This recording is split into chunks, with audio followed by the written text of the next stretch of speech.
Did you know that today is Freddy Krueger Day? He declared today Freddy Krueger Day. Next week, Charles Manson Thursday. It's gonna be a break. Well, not here in Australia. Today it's the 14th, but over in the United States it's currently the 13th of September, which is Freddy Krueger Day. Now, to hardcore Freddy fans, this is common knowledge, but to say surface level Freddy fans, horror fans in general, it's an actual thing.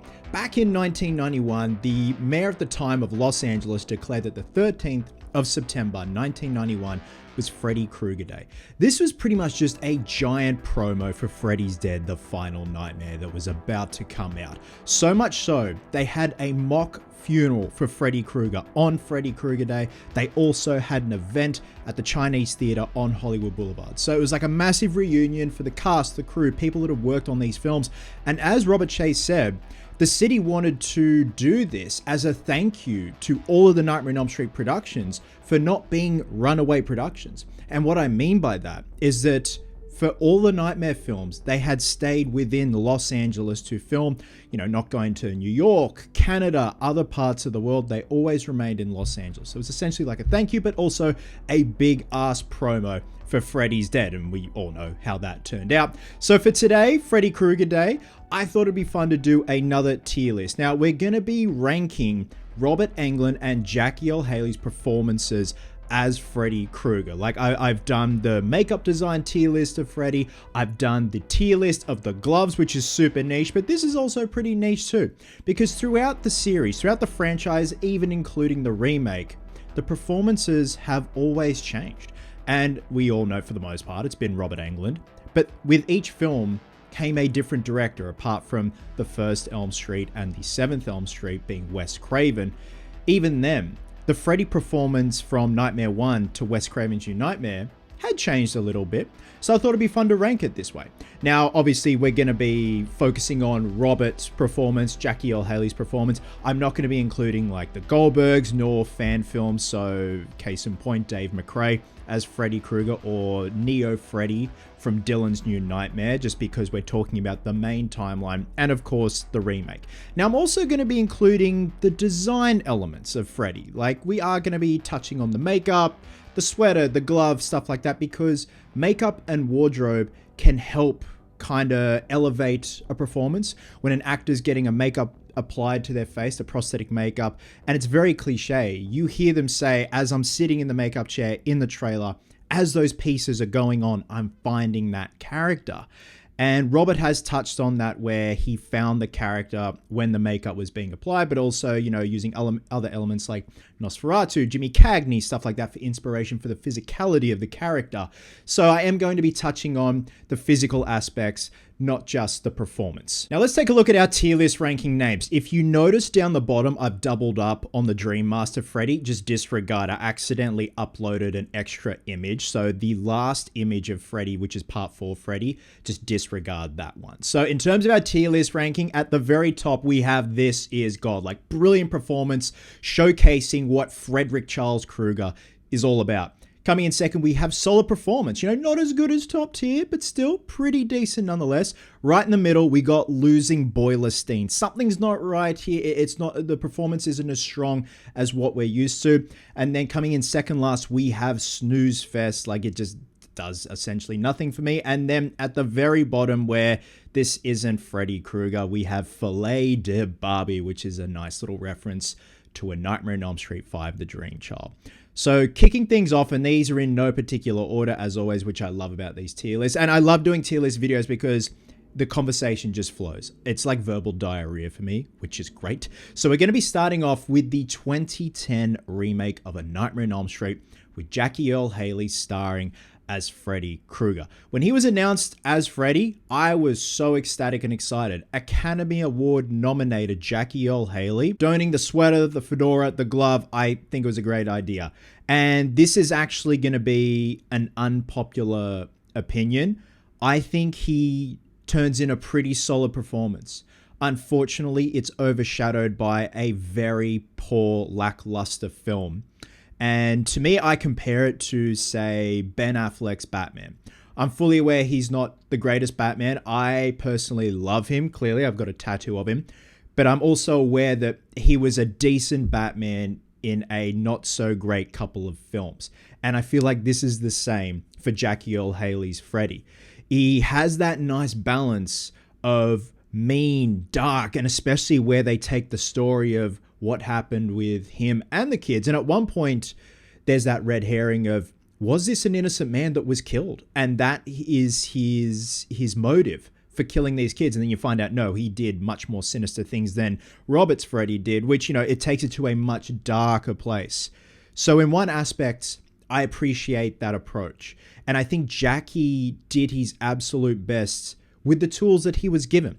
I think his performance is inhibited by stiff makeup. And that's not a dig at the makeup artists, the designers and stuff like that. They were trying to do something different. They were trying to go for a realistic burn victim. And when the skin does burn, it tightens and it restricts movement. So I understand and respect that approach. But because we're dealing with a character that, not like Michael Myers, Jason Voorhees, who don't talk, don't really have a personality, Freddy had a personality. And you really have to maintain that. But amongst that, I think Jackie delivers a solid performance. Again, it's unfortunate that it's in a film that isn't solid at all. So look, again, unpopular opinion. I'm actually going to pop him in solid performance.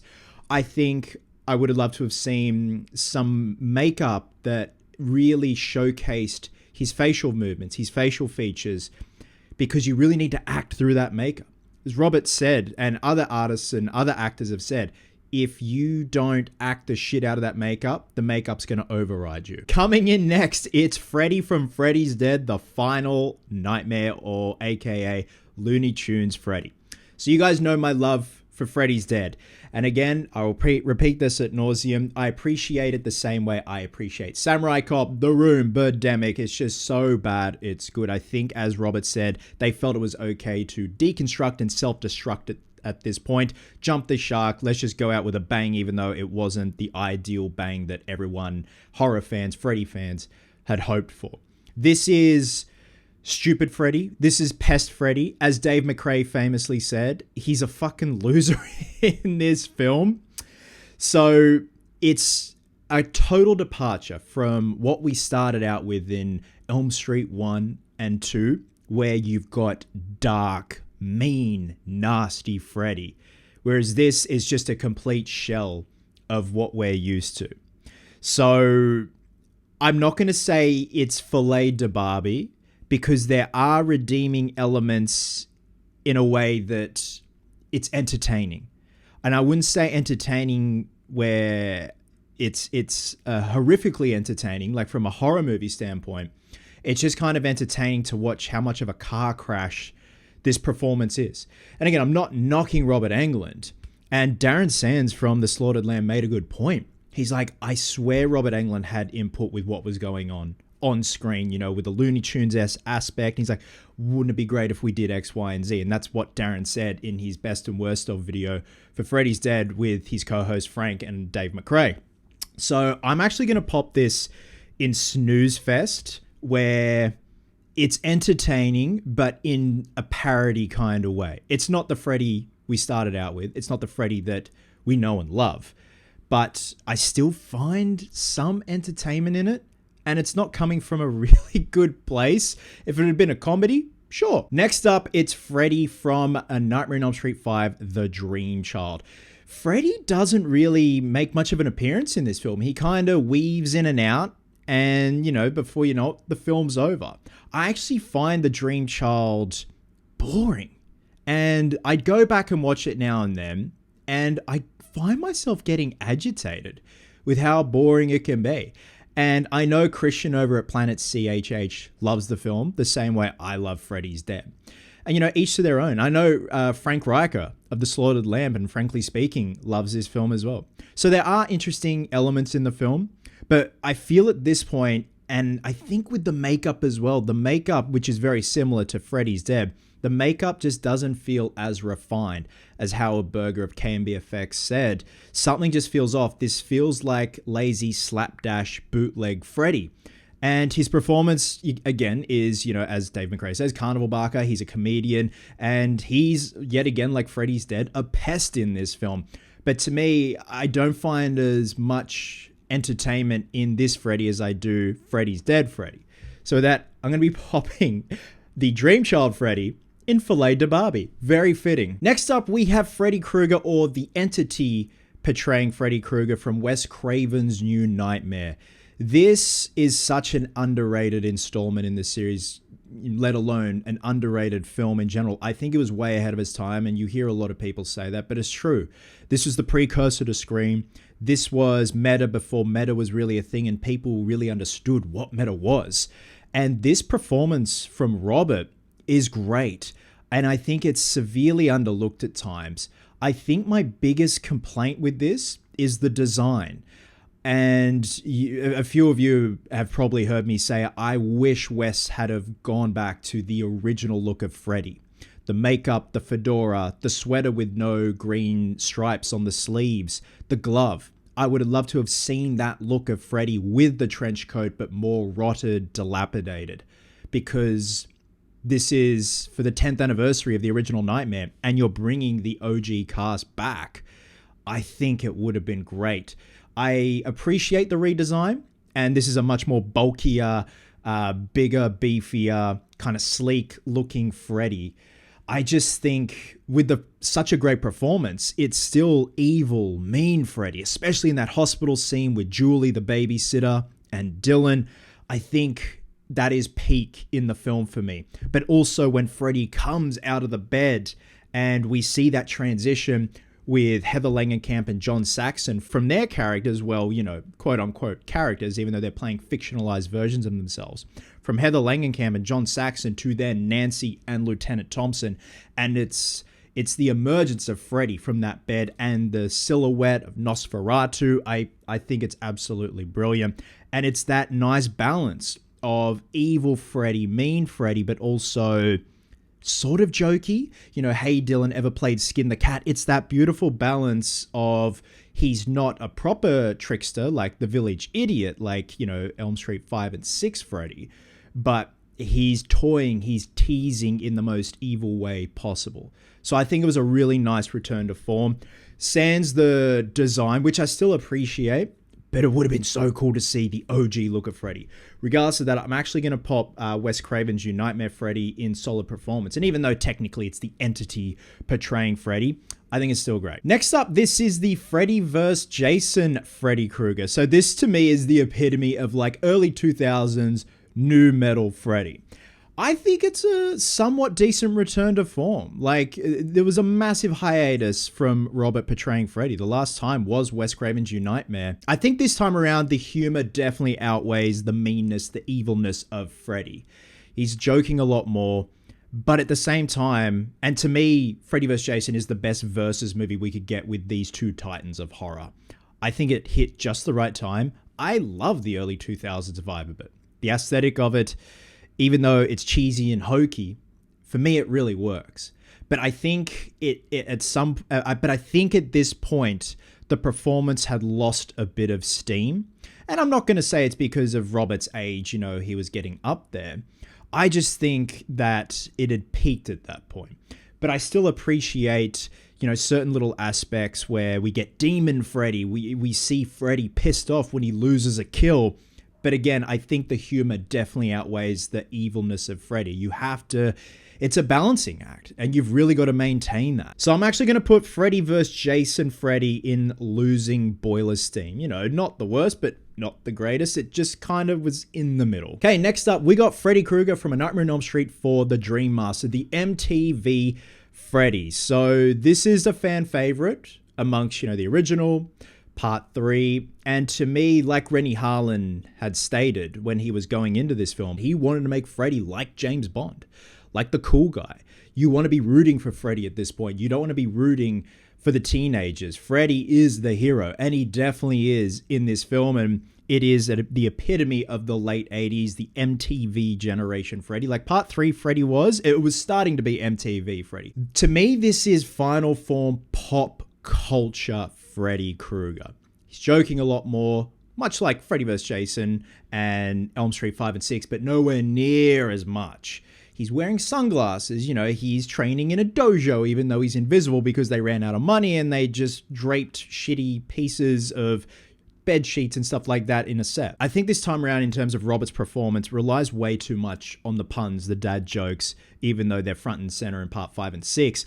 I think by this point, that's when you're like, oh man, like you balanced it quite well in part 3. In part 4, it just leans way too heavily into it. In terms of the design aspects, the makeup, I do like this makeup. It's a lot more refined and sharper this time around than, say, part 3. Part 3 is a very thin looking makeup, but like even the glove as well, the glove looks gnarly. To me, part 3 and part 4, Freddy, those are the images I had back in the day of being a kid, seeing the VHSs, promo stills. It was usually part 3 and part 4 Freddy, but I still feel like at this point, he was losing a bit of steam, and by then the series was definitely in decline. So I'm going to pop part 4 Freddy in losing boiler steam. And good segue, this time around we've got Dream Warriors Freddy, considered a favorite and one of the best by a lot of fans. I think this is a great example of Freddy balancing dad jokes, shitty jokes, but also mean evilness, like Philip's kill.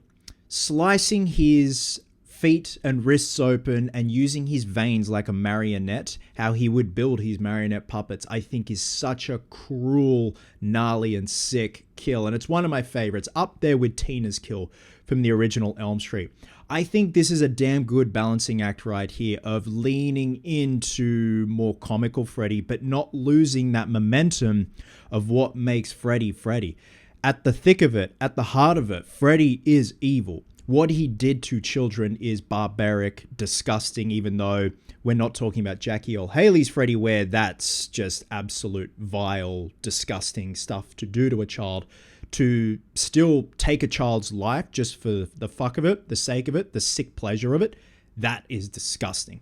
And there's somewhat still a bubble of that disgustingness in that performance, which I like. But again, it's leaning into the more comedic at this point, the quippy one-liners, and yet it still kind of keeps it all together. So I'm actually going to put part 3 Freddy in solid performance. It to me, it's encapsulated in that perfect bubble of let's be mean, let's be cruel, let's be evil, and let's have a bit of dark humor in there. All right, we're down to our final 2. Again, ignore the part 4 Fred at the very end. That was a double up. So we're going to be talking about the original Fred Krueger from A Nightmare on Elm Street 1, the first cab off the rank.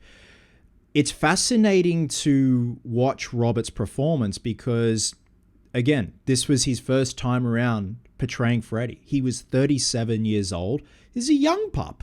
I'm 37 in a couple of months. It's crazy that I'll nearly be the same age Robert was when he first portrayed Freddy. But you can see on screen somewhat him trying to figure things out still. And he had nothing to compare it to. His inspiration was Jimmy Cagney, Nosferatu, a gunslinger, even like a runway model, the way he'd cross his legs over when he's walking down the alleyway after Tina. Even the laugh is different. It's more clown-like, which I appreciate and I actually like. Not to say I don't like his laugh in the later films, I feel like he was working on it still. I think this is such a dark, disgusting performance, and I mean that in the best way possible. Much like part 3 Freddy, toying with his victims, the way he has the foreplay, I guess you could say, with, say, Tina, cutting his fingers off in the most sadistic way. For a character that doesn't care about their physical well-being, that is a character you should be terrified of. And I think as well with David Miller's makeup, even though when I had Chris Nelson on the channel and I was asking him and quizzing him about how he'd approach Freddy, he made a good point. David Miller's makeup, as beautiful as it is, I absolutely love it. It's not a realistic makeup. It's more leaning into the monster look of Freddy, which I understand, but at the same time, with a character like Freddy where you have a personality, I think it works so damn well. And Robert utilizing his beady eyes, clenching his teeth, the rotten dentures that he was wearing, the physicality, it's something that is so damn special to see on screen for the first time. And I wish I was a teenager in the 80s seeing this for the very first time. even like the clown laughter, like trying to figure all that out. I love that, Tina, watch this, cutting fingers off. But at the very end, when he's squaring up against Nancy and Nancy's taking the power away and he's pissed, he's been burned again. He comes out of the bed and he mutters, "Now you die." But you can just feel his teeth clenched. He's pissed.